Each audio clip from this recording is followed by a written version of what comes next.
to make your journey of learning English smooth and enjoyable. All right, so we're diving into a mountain of material today. Yeah. And it's all about computers. Uh-huh. But not just the tech itself. Right. We're looking at the bigger picture. Okay, yeah. Like how computers are changing everything. Fascinating stuff. Exactly.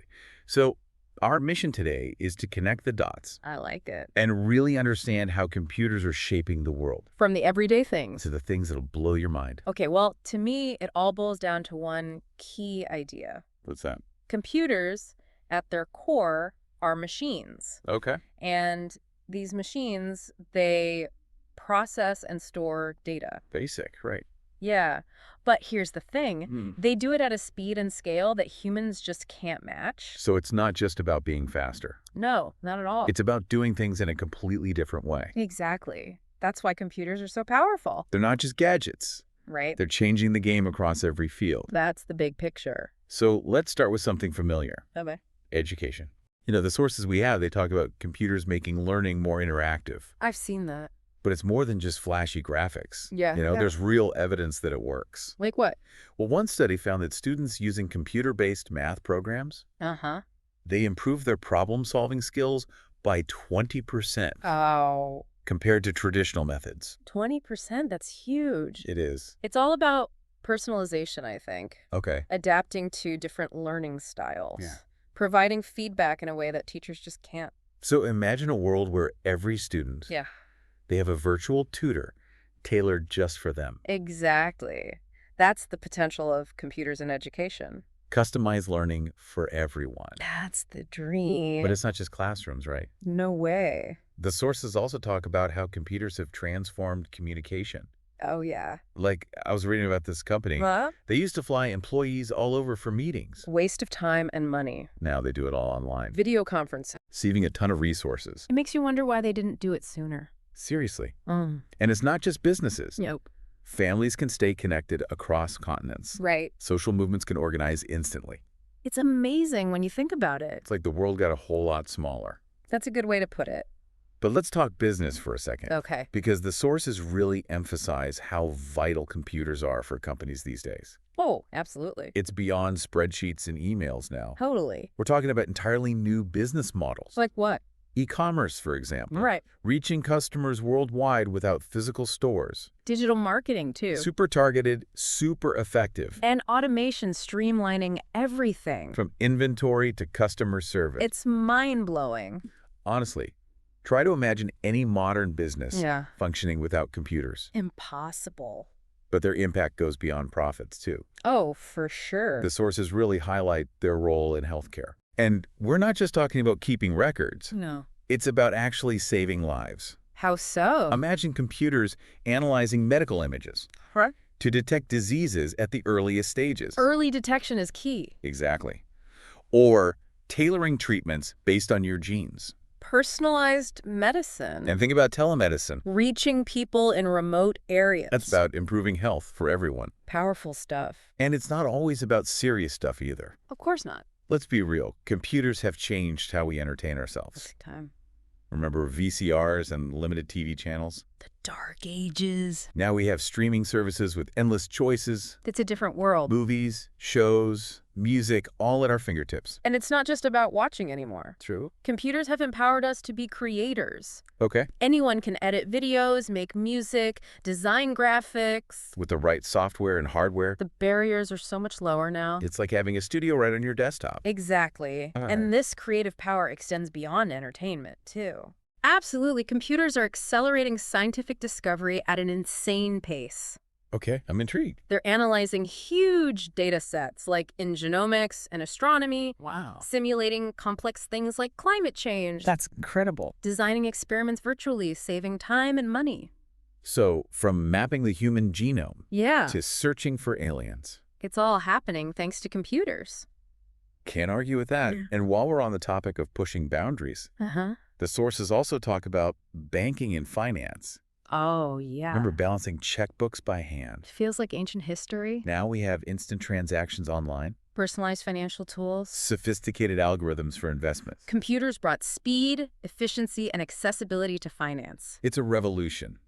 Absolutely. And I, for one, am happy to skip the bank lines. Me too. Speaking of getting things done quickly, Yes. the sources also talk about computers revolutionizing transportation. This makes sense. We're not just talking about booking flights online. We're talking about systems that make transportation safer and more efficient. Give me some examples. Think about GPS guiding us through cities, Right. traffic management systems reducing congestion, Those are lifesavers. and autopilot features in airplanes. All powered by computers. It's amazing how much they're involved. It really is. So we've covered a lot of ground today. We have. Education, communication, business, healthcare, entertainment, science, finance, transportation. Oh. And the message is clear. What's that? Computers have touched every aspect of our lives. Yeah, they're everywhere. But it's not just separate areas, right? No. These areas are all interconnected. I see what you're saying. Computers aren't just changing industries. Okay. They're creating a new fabric for society itself. Wow, that's deep. It's about data, connectivity, and processing power. It's a new world, And it's pretty amazing. but a lot to process. It is. So what stands out to you so far? Honestly, the speed of it all. The speed. It's happening so fast. Like an explosion. More like an exponential curve. Each advancement leading to even faster change. And that raises some big questions about the future. Okay, now you got me hooked. Buckle up, we're just getting started. You know, before we get too excited about all the amazing things computers can do, Yeah. I think it's important to remember all Yeah. this progress. Right. It comes with some potential downsides, too. You're right. It's easy to get caught up in the hype. Exactly. But the sources we're looking at, Yeah. they don't shy away from the challenges either. Good. And one thing that really jumped out at me Okay.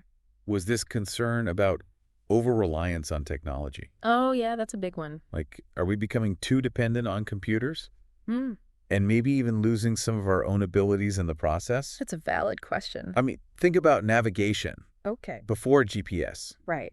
we used maps, landmarks, our sense of Yeah, direction. remember those days? Now we have turn-by-turn directions everywhere. True. And some people argue that our spatial reasoning skills are getting worse. Like our brains are getting lazy. Exactly.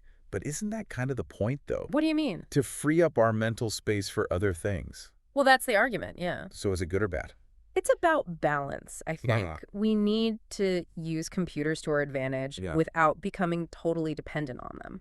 So how do we do that? Well, one source suggested that alongside digital literacy, Right. we should also focus on critical thinking skills. So people can understand not just how to use the technology, Right. but also when to use it. And what its limitations are. So it's not just about coding skills. No.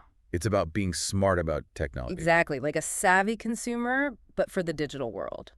I like that analogy. And speaking of savvy consumers, Yeah. another issue that came up in the sources Yeah. was the digital divide.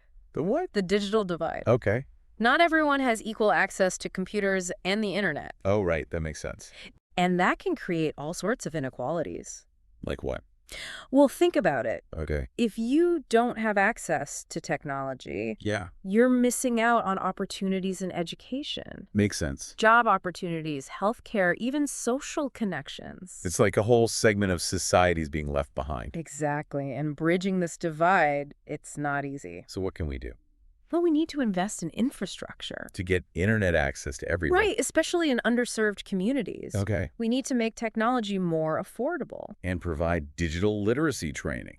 Yes, so people have the skills to thrive in a digital world. It's about creating a level playing field for everyone. That's the goal. But while we're talking about potential downsides, Uh-huh. we can't forget about the environmental impact of computers. That's true. All these devices and data centers, Yeah. they use a lot of energy and resources. And then there's a whole e-waste problem. Right? What happens to all those old computers and phones? It's a mountain of garbage often ending up in landfills. Where toxic materials can leak into the environment. It's not a pretty picture. No, it's definitely a concern. Makes you think twice about upgrading your phone every year. It does. But are there any solutions? Well, there are things being explored. Okay, like what? Companies are designing more energy-efficient devices. Good. There's a push for sustainable manufacturing. And what about the e-waste? There are initiatives to promote responsible recycling. So we can recover valuable materials and reuse them. It's not all doom and gloom, That's good to hear. but we do need to be mindful of our digital footprint. For sure. Okay, so we've talked about the downsides. Yeah. But let's shift gears for a second Okay. and talk about some of the more mind-blowing applications. Sounds good. And for me, nothing says mind-blowing like artificial intelligence. AI, that's a big one. It's like something out of science fiction. It kind of is. We have voice assistants on our phones, Uh-huh. self-driving cars on the roads. It's just the beginning. Seriously, the sources we're looking at, Yeah. they talk about AI being used in healthcare Okay. to diagnose diseases, personalize treatments, even assist with surgeries. Wow, that's incredible. And in finance, Uh-huh. AI is being used for fraud detection, risk assessment, algorithmic trading, It's everywhere. and even in creative fields like music and art. Wait, hold on. Oh. Computers composing symphonies and painting masterpieces. It's happening. That's both freaky and fascinating. It is, but does this mean robots are going to replace artists? That's the big question. Well, it's being debated. Rightly so. While AI can mimic human creativity, Yeah. I think it's more likely to become a tool for artists. So it's about collaboration, not competition. Exactly. And here's another key point. Okay. AI is only as good as the data it's trained on. Meaning. If the data is biased, the AI will be biased too. Oh, that's a problem. It is. That's why we need to make sure AI is developed ethically. With transparency and accountability. Absolutely. It's not just about the technical advancements. It's about the human values guiding them. It's like we need a whole new set of rules for the digital age. We do. And as AI becomes more powerful, Yeah. these ethical considerations will only become more important. Like what kind of things?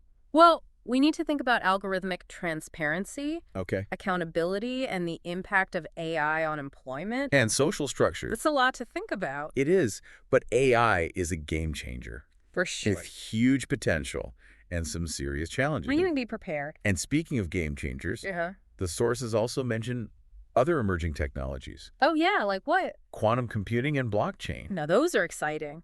They could be just as disruptive as AI.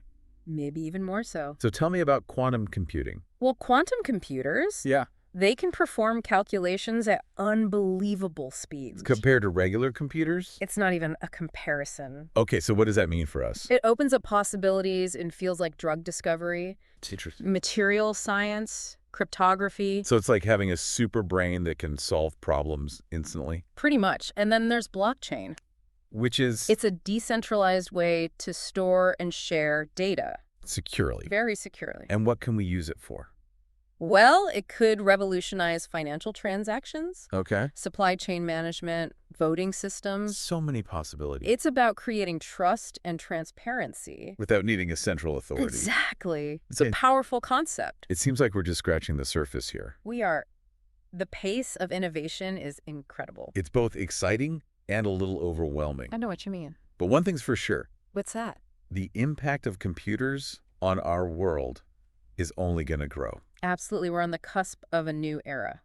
And it's both exhilarating and daunting. You said it. But, as we've been talking, Yeah.